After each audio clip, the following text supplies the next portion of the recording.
Je crois que tout croyant, peu importe votre religion, peu importe votre dénomination, je crois qu'il est temps que tout croyant se tienne devant le miroir de la justice de Dieu et s'interroge lui-même devant le miroir de la parole.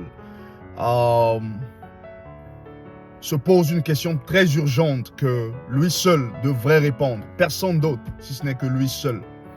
La question est donc la suivante. Qui dit-on que vous êtes? Qui dit-on vraiment que vous êtes? Dans toute honnêteté, dans toute sincérité, conformément aux Écritures. Ne venez pas avec vos pensées, ne venez pas avec votre théologie mal fondée.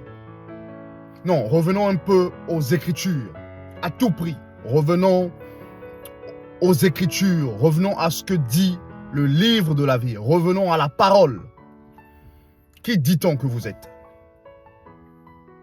Ça, c'est une question très importante et très urgente que le Seigneur Jésus-Christ avait posée à ses disciples. Une fois, lorsqu'il était ensemble avec eux, il leur a dit: qui dit-on que je suis, moi, le Fils de l'homme?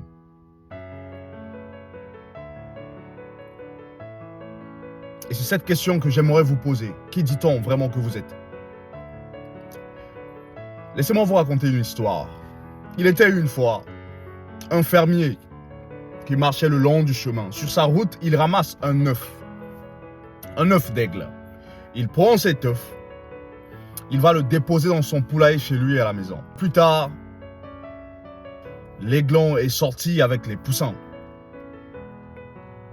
Maintenant, cet aigle-là, toute sa vie, il faisait ce que les poulets faisaient. Il allait dans la boue, picorait au sol, cherchant des insectes et des vers de terre pour nourriture. Il volait à quelques mètres d'altitude, exactement comme font les poulets. Il battait ses ailes autour, comme font les poulets, vous savez. Il avait passé un bon temps avec les poulets. Son temps est passé, cet aigle avait vraiment vieilli.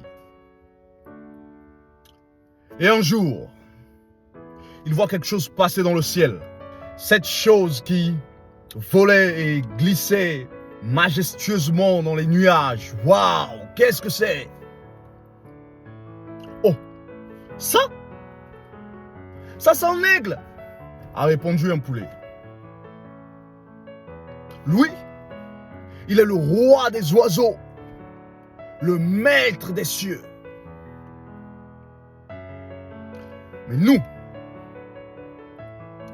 nous appartenons au sol. Parce que nous sommes que des poulets. Écoute, tu sais quoi? Oublie-le, ok? T'en fais pas pour lui. Tu ne seras jamais ça. Fin de l'histoire. La conclusion de l'histoire dit que cet aigle vieillit et mourut poulet à cause de sa croyance, à cause de l'enseignement qu'il avait reçu des poulets, à cause de l'instruction qu'il avait reçue des poulets, à cause de la prédication prêchée par les poulets. Maintenant, vous et moi savons que la religion dans laquelle vous êtes, Dieu ne vous l'a pas donnée. La dénomination dans laquelle vous êtes, dont vous bombez la poitrine, le royaume de Dieu ne reconnaît pas ça. Vous et moi savons que ce dont vous prétendez être, vous n'avez aucun fondement de ça dans les Écritures. Nulle part dans les Écritures où Dieu a dit de vous que vous êtes catholique ou protestant ou baptiste ou méthodiste ou pentecôtiste ou presbytérien ou témoin de Jéhovah ou chrétien du message ou chrétien de l'église de réveil ou croix rose, rouge, bleu, peu importe la couleur des croix. Vous et moi savons que vous n'avez aucun fondement de ça dans les Écritures. La question est donc la suivante. Jusqu'à quand vraiment allez-vous continuer de vous conformer à ce que la religion a dit de vous, au lieu de vous conformer à ce que l'évangile du royaume de Dieu, à ce que la parole de justice, la parole de vérité dit de vous, les saintes écritures dit de vous, Dieu dit de vous? Jusqu'à quand? Allez-vous être fiers de ce que la religion a fait de vous et a dit de vous? De ce que la religion pense de vous, au lieu d'être fiers de ce que Christ pense de vous? Jusqu'à quand? Qui dit-on que vous êtes? Écoutez, 2 Corinthiens 6, 18. Je serai pour vous un père, et vous serez pour moi des fils et des filles, dit le Seigneur Tout-Puissant. Vous êtes des fils et des filles du Dieu Tout-Puissant. Bon, maintenant, ça, au cas où vous n'êtes pas informé, ceci est le ainsi dit le Seigneur Dieu. Donc, vous ne pouvez pas contester ça. Peu importe votre croyance, peu importe votre théologie, peu importe votre sainteté ou vos vies de prière, ou peu importe le don que vous avez, ou peu importe combien vous prêchez puissamment l'évangile. Écoutez, écoutez, écoutez. Ceci est le ainsi dit le Seigneur Dieu. Que vous soyez prophète, évangéliste, apôtre, docteur, pasteur, qui que vous soyez, bishop, président de la République, premier ministre, chef militaire, gouverneur, roi, écoutez, vous ferez mieux de vous aligner aux Écritures. Ça s'appelle la justice de Dieu. S'aligner derrière la parole. Ça, c'est le ainsi dit le Seigneur. Vous êtes des fils et des filles. Voici que l'Éternel Dieu, votre Père Céleste, se bombe la poitrine d'être un Père pour vous. Et il dit, si vous marchez selon mes commandements, si seulement vous pouvez faire des choses comme je fais, voir les choses comme je vois, penser comme je pense, si seulement vous pouvez retourner dans mon royaume, si seulement vous pouvez chercher mon royaume et ma justice. Il dit, je serai pour vous un Père et vous serez pour moi des fils et des filles. Et toi, jusqu'à aujourd'hui, toi qui me regardes, tu es fier d'être chrétien catholique, protestant, baptiste, méthodiste, témoin de Jéhovah, presbytérien, croix rose, rouge, bleu, chrétien du message de l'église de réveil. Vraiment? Vraiment? Galates 3, 26. Car vous êtes tous fils de Dieu par la foi en Jésus-Christ.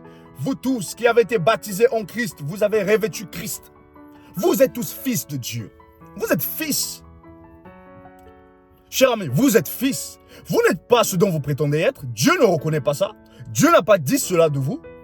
Vous n'êtes pas catholique, protestant, baptiste, méthodiste, pentecôtiste, presbytérien, témoin de Jéhovah, peu importe ce que c'est. Chrétien du message, chrétien de l'église de réveil, peu importe ce que c'est. Chrétien, musulman, bouddhiste, écoutez, peu importe ce que c'est. Vous n'êtes pas ce dont vous prétendez être. Dieu n'a pas dit cela de vous. Il se bombe la poitrine de vous appeler fils. Et vous êtes fiers d'être ce que la religion a fait de vous. Vraiment. Au profit de quoi? Je causais avec un monsieur alors qu'on roulait. Il y avait un sermon qui jouait dans la voiture et il a écouté. Et ensuite, il me pose la question. Il me dit, are you a Christian? Je lui ai dit, I'm identified as a Christian, but I'm not. I'm a king. A child of the Most High God. Je lui ai dit, je suis identifié comme chrétien, mais je ne le suis pas. Je suis un roi, fils du Dieu très haut. Et il dit, oh, ok. Troublé par ces paroles, il pose la question. Do you believe in Jesus Christ? J'ai dit, oh my, you talking about the king of our country? J'ai dit, wait a minute. How on earth can you be a kingdom citizen and don't believe in the king? It doesn't make any sense. Et aussitôt il dit, oh yeah, brother. Yeah, that makes sense now. Je dis, oh, it makes good sense now. Comment peux-tu être un citoyen du royaume et tu ne crois pas au roi? Ça n'a pas de sens. Et il dit, oui, ça a un sens maintenant, ça a un sens. Il a compris le langage royal. Il dit, oh oui, ça a un sens maintenant, frère. Je dis, oui, ça a un bon sens. Et pendant que je roulais pour la maison, j'ai dit, voilà ce qui manque. Aujourd'hui, il n'y a plus de race royale. Il n'y a plus des fils de Dieu sur la terre fiers d'être royal, fiers de s'appeler fils de Dieu. Vous savez ce qui avait amené Jésus vite à la mort? C'était son identité. le fait qu'il s'identifiait trop au Père. À cause de ça, les religieux l'ont précipité à la mort. Dans son langage, il était toujours « Moi et mon Père, nous sommes un. Ne savez-vous pas que je suis dans le Père ? Le Fils ne peut rien faire sans que le Père ne lui montre. Le Fils, le Père, le Père. » C'était toujours Fils et Père, Fils et Père, Fils et Père. Les religieux de ce temps ont dit « Oh my, ce gars, non, on en a marre. » Pour qui il se croit? Lui, fils de Dieu, lui. À cause de ça, ils ont dit non, on doit se débarrasser de ce monsieur-là. Il en avait trop. La familiarité. Quel est ce fils-là qui n'est pas fier de son papa? C'est la race, c'est la génération d'aujourd'hui. Où les fils de Dieu ne sont pas fiers de leur père. Ils sont fiers d'être ce que Dieu n'a pas dit d'eux. Il y a un problème. Romains 15, 4. Or, tout ce qui a été écrit d'avance l'a été pour notre instruction, afin que par la patience et par la consolation que dans les Écritures, nous possédions l'espérance. Ces choses ont été écrites pour un seul et unique but majeur, notre instruction. Si vous ne vous instruisez pas des Saintes Écritures, et si vous ne prenez pas ce que disent les Saintes Écritures, ce que dit le livre de la vie, écoutez. Votre théologie est nulle et non avenue. Vous n'êtes même pas dans le tableau. Vous ne comptez pas. Votre pensée, écoutez, dans le royaume de Dieu, votre pensée ne compte pas. C'est la pensée du roi et du roi seul. Vous devez donc être à mesure de saisir la pensée du roi et le donner au peuple. C'est tout. Tout ce dont vous pensez s'appelle les opinions. Ça ne compte pas. Ce qui compte, c'est la pensée de Dieu par les prophètes et les apôtres. Et cette pensée s'appelle ainsi, dit le Seigneur. Allez-vous être un aigle ou allez-vous être un poulet? Allez-vous continuer à vous nourrir, vous instruire de la prédication des poulets, vous disant que vous ne serez jamais cet aigle, vous ne serez jamais ça. Vous êtes poulet, vous appartenez au sol, vous appartenez au christianisme, à l'islam, bouddhisme ou encore peu importe les ismes. Vous appartenez, vous êtes catholique, protestant, baptiste, église, de l'église du message. Allez-vous être ces choses? Ou bien vous allez être aigle et vous débarrasser de ces poulets, monter plus haut et voler comme le véritable aigle que vous êtes. Le choix est à vous.